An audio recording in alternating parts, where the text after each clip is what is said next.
BRS ప్రభుత్వ హయాంలోనే సదాశివపేట పట్టణంలోని అన్ని వర్గాల ప్రజల సంక్షేమ అభివృద్ధి జరిగిందని 23వ మాజీ మున్సిపల్ కౌన్సిలర్ ఇంద్రమోహన్ గౌడ్ అన్నారు.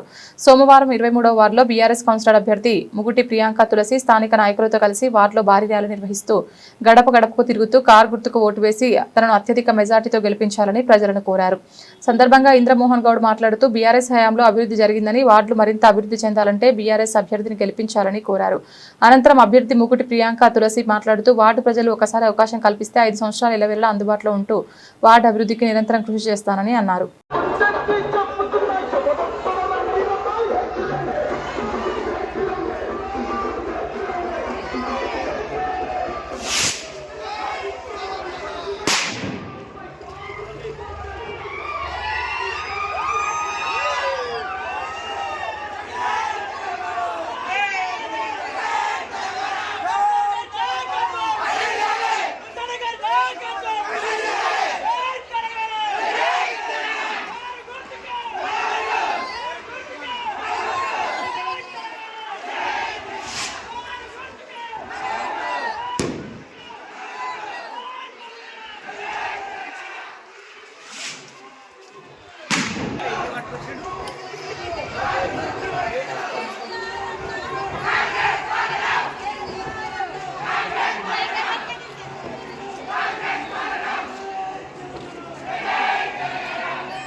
ఈరోజు మున్సిపల్ ఎన్నికల్లో భాగంగా చివరి రోజు ప్రచారంలో ప్రియాంక తులసి గారికి మద్దతుగా 23వ వార్డు ప్రజలు అత్యధిక సంఖ్యలో పాల్గొని ఆమెను ఆశీర్వదించడానికి సిద్ధంగా ఉన్నారు.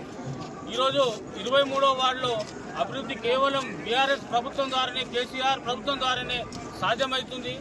ఈరోజు కాంగ్రెస్ ప్రభుత్వం కళ్ళబొలి మాటలు చెప్పి పేదవారికి ఇండ్ల పట్టాలని చెప్పేసి అన్ని అబద్ధ ప్రచారాలు చేసి ఓట్లు దండుకోవాలని ప్రయత్నం చేస్తుంది. ప్రజలు వారిని నమ్మే పరిస్థితిలో లేరు.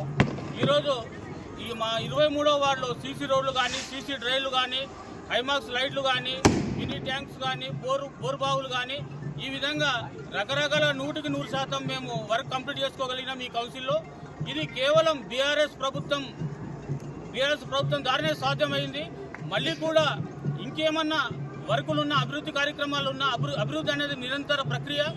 ఈ ప్రక్రియ కేవలం బీఆర్ఎస్ నుంచే సాధ్యం. అది గమనించిన ప్రజలు ఈరోజు బ్రహ్మరథం పడుతున్నారు. మీరందరూ దయచేసి ప్రియాంక గారికి మద్దతు తెలిపి భారీ మెజార్టీతో గెలిపించాలని మీ అందరినీ కోరుకుంటున్నాను.